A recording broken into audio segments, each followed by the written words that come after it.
The story didn't get as much space as I would have liked to on my own show, and it's this new reporting about how much money Donald Trump has made off of being president. Now, there's a million ways of measuring this. Forbes has a measure. There's reporting from the government. There's personal reporting from Donald Trump. There's questions he gets asked. He basically said, when asked by a reporter, he said, well, I'm making money. I made money. I was a rich guy a long time ago, and I made all my money in the stock market the same way everybody else is. If only that were true, that would be interesting. But in fact, Donald Trump makes a lot of money off of a lot of other things. And I want to put in the financial disclosures. This is our full screen. It's number 6. I want to pull that up. In 2024, he reported revenue of $622 million. It's a lot of money. In 2025, the report that we just got last year, the reported revenue is $2.2 billion at least. $2.2 billion. Give me your thought on this. I don't want to put words in your mouth. What do you make out of this as a guy who talks to Americans all the time about politics and what they think? Number one, it's extraordinary. Back in 2017, we were having a conversation about divesting and whether Trump would divest from his companies, right? The Trump org, he actually put Don Jr. and Eric in charge of the company. Right, he called it a blind trust, but it wasn't what we actually know a blind trust to be. Right, and the fact is, Ellie, we're not even having that conversation. We are so far gone. Correct. This is literally just 2025. And I actually had my first child, and that's why I've been gone for 3 months. And I actually went back to my notes. Right before I left in February, I had a big, bold question mark about financial disclosure forms because we knew that they'd be coming out. And my question was, how many hundreds of millions of dollars would he make from crypto? Because we knew that he was taking in tons of money because forget the price of even like the meme coins and the stable coins. You don't have to know much about crypto. Right. All you need to know is the fact that every single time there's a transaction that Trump was making money. And so we know that he was pulling in hauls of money just from simply transactions taking place. And then you take into account that I think the top line is we have no idea where the money is coming from. That's part of the idea of crypto is that, right, the SEC is not tracking you. Let's put up full screen 4 while we're talking about this because we're breaking down the $2.2 billion, billion with a B. And that includes about 1.4 billion in cryptocurrency income. It's a lot of, it's a number of different things. But it's all got to do with crypto. You don't know where it's coming from. And not everybody who invests in these things made off like a bandit. No. And the price of some of these coins are dropping. And if you didn't sell your coin at the right time, well, then you're losing out on money. Right. But if you are Donald Trump, as he did last year, recall that he hosted a dinner where he invited those who had invested the most into his Trump meme coin to come to a private dinner with him. So, right, folks go and buy it up. Well, Donald Trump, for all we know, could have sold off a large portion of his stake in those coins at that time, knowing that there are going to be people all over the country and even the world investing in the coin just for him to go and sell it off at a high price. And so that's kind of the part of this is that he sort of controls these firms even.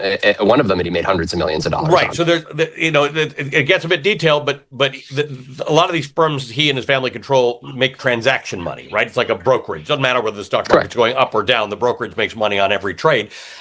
It's probably too big a discussion to have here about meme coins. Useful to understand that unlike some things, they have no intrinsic value. The value is what someone will pay you for it on a given basis, unlike a property, like a house or something like that has intrinsic value. So it is, as a financial guy, I always say, you don't invest in something because you like someone. I mean, that's not the basis of what sound investment should be. But Donald Trump does capitalize on the fact that he's got a very solid base of people who really like him and will buy his phone. But at least if you buy a Donald Trump branded phone, you get a phone, right? You don't know what you're getting from any meme coin that you buy, regardless. It's not a Donald Trump criticism. It's just it's a risky way of investing.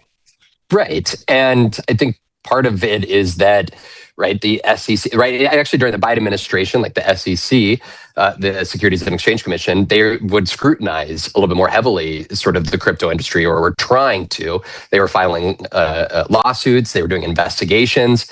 They even had a lawsuit against this guy, Justin Sun, who was big in the crypto market. And then right after Donald Trump won the 2024 election, guess who gave tens of millions of dollars to Liberty Financial, then the what firm, happened? Trump's crypto firm. Yeah. Well, then the SEC, they got a new chair, not the one who was actually, scrutinizing the crypto market. Yep. The new chair came in and they dropped the lawsuit. And who just months later was on the stage with Eric Trump at one of their crypto events? Justin Sun. So the very guy. This is part 2 of this discussion, which is remarkably interesting. So there's, whatever you think of it, there's this Donald Trump getting rich while he's president. Okay, I'm not putting a judgment into that. Maybe he was getting rich otherwise. He was going to get rich. The conclusion most people draw is that he's getting rich from being president. But that's Donald Trump and his immediate family getting rich.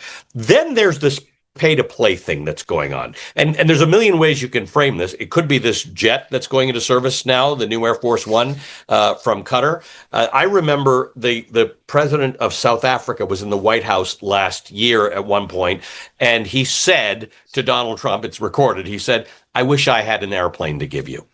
Right? It's this idea that you get something. Remember, we used to talk about the hotel rooms, the Trump hotel rooms, and how quaint that was, that people would book hotel rooms and we thought they might get preferential treatment. Hotel rooms don't count anymore. That's nothing. It's airplanes and big gifts or big donations or big transactions for meme coins or crypto. That's the part that I think probably bothers people more than just Donald Trump getting rich. Absolutely. And knowing that there are some that flaunt it a little bit more, the Qataris, for instance, with the new Air Force One, but then there's also investments. The UAE put $2 billion of their own currency towards one of Donald Trump's stable coins. But the other part is those that we don't know. Foreign governments or foreign entities, again, because crypto's part of it is to be secret. You could easily give a head nod. I could buy the Velshi meme coin, and I could buy $1 million worth. And then when I see you next to Ali up in New York, I could give you a little head nod being like, how's that meme coin doing? Right. Yeah.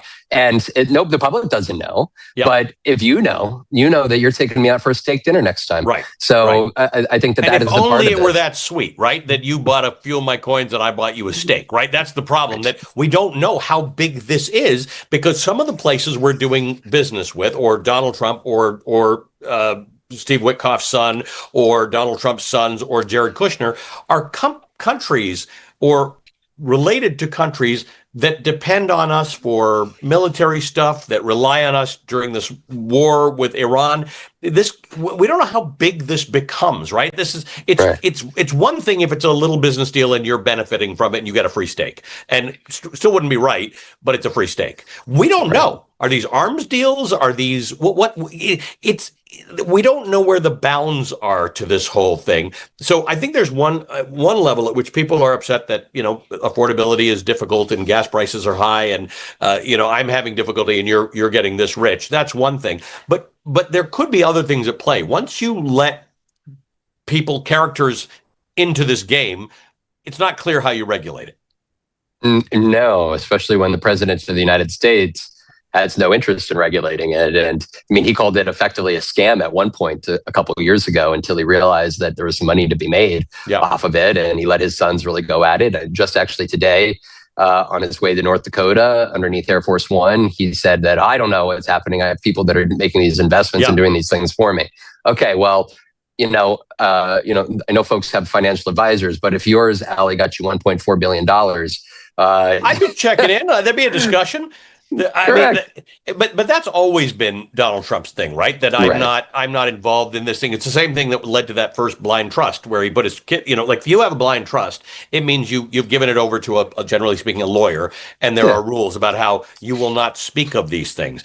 Again, quaint. We talked about this in Trump 1.0. That conversation doesn't really happen. Donald Trump said to a reporter, "I don't get involved in my personal investments." And what we've learned, like everything else, is that we don't really have a way to reckon with that right now.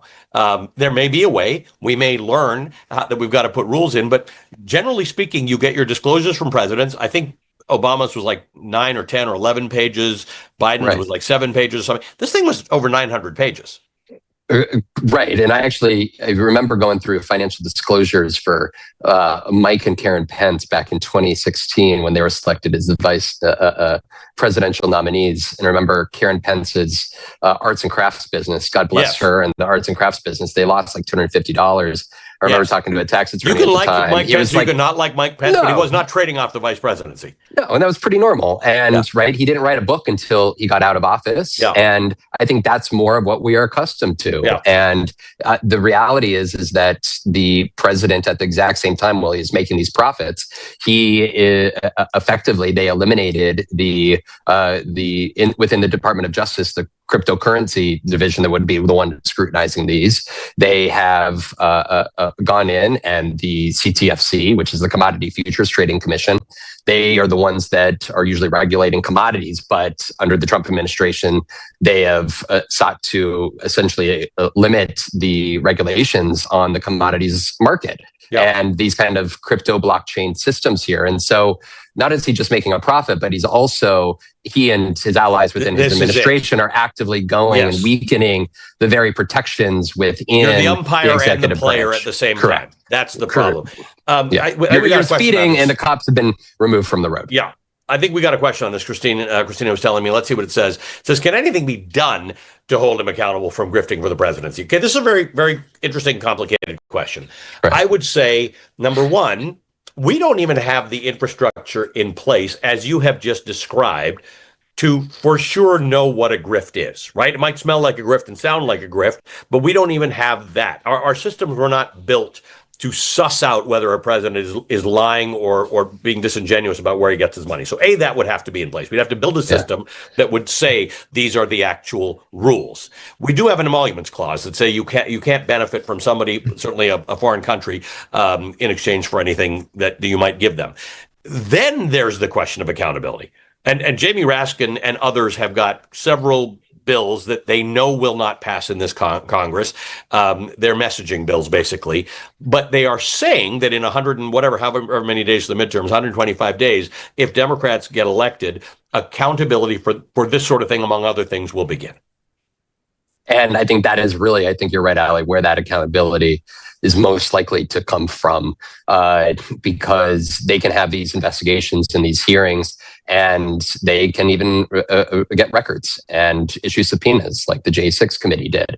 I think if you're looking at, right, folks may be familiar with the Office of Government Ethics, like that OGE office, it's supposed to be independent, but that's where the executive branch, members of the executive branch are supposed to go to ask about potential conflicts of interest. Right. I think it's worth noting that somebody has been in the acting director position repeatedly. It was Jameson Greer, the U.S. trade representative for a while. Right now, it's the acting labor secretary. You could say each of those guys have had their focus in different places. Right. And that is, again, an ally of the president of the United States. So even folks beyond Donald Trump, but it's folks within the executive branch. It should be like a boring person who's probably a lawyer who knows these things. And, it's like when you ask these ethics questions, there are people who are trained at this, and it might not be a law, but they will say, these are the norms, this is the way it's typically gone. I think part of the problem is that we've blown through what a lot of us thought were rules and have learned their norms. So in answer to the question that Blue Desi gave us on the chat, I don't know. I would like to know definitively what's grift and what isn't. There's another piece of this, and you go out there, you talk to people a lot, so I want to ask you about this, Vaughn. There's this other part to this, whether or not it's grift, whether or not it's legal or illegal. There is a feeling of unfairness that is going on. We're seeing it in the primaries. We're seeing it where people say, I don't care if you're rich or you're successful. I can't make ends meet. And I hear people, economists and Velshi, talk about this K-shaped economy in which if you have property and you have stocks, you're actually doing okay, probably pretty well right now. It's a good economy. It's not a recessionary economy. It's strong. If you're paycheck to paycheck, this last year has been very, very hard on you, from increased healthcare costs to increased fuel costs to increased food costs and decreased benefits. And the backdrop to this is that my president and his family are getting rich. And the fact is that Donald Trump isn't driving around filling up his own gas tank.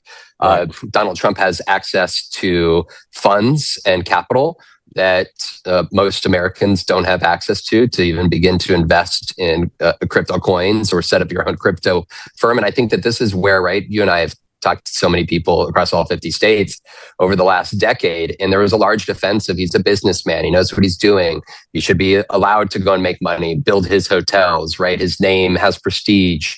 But where this is different is that the president is beginning to run afoul of even beginning to try to relate to the every man and woman of the United States and of America. Because just this week, right, he was asked about the bipartisan housing bill that was going to be there at his desk. And he said it was a yawn. I mean, that's a wild thing. A bipartisan, there's virtually nothing bipartisan these days.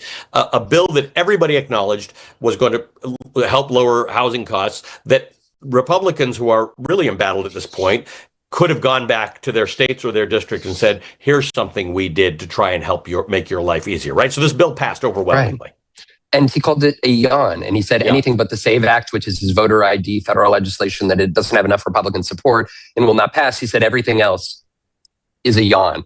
Yeah. And the president isn't running for re-election. Yes. And I think that is where we have seen him really take any sort of restrictions that he may have had on even himself in the first Trump administration.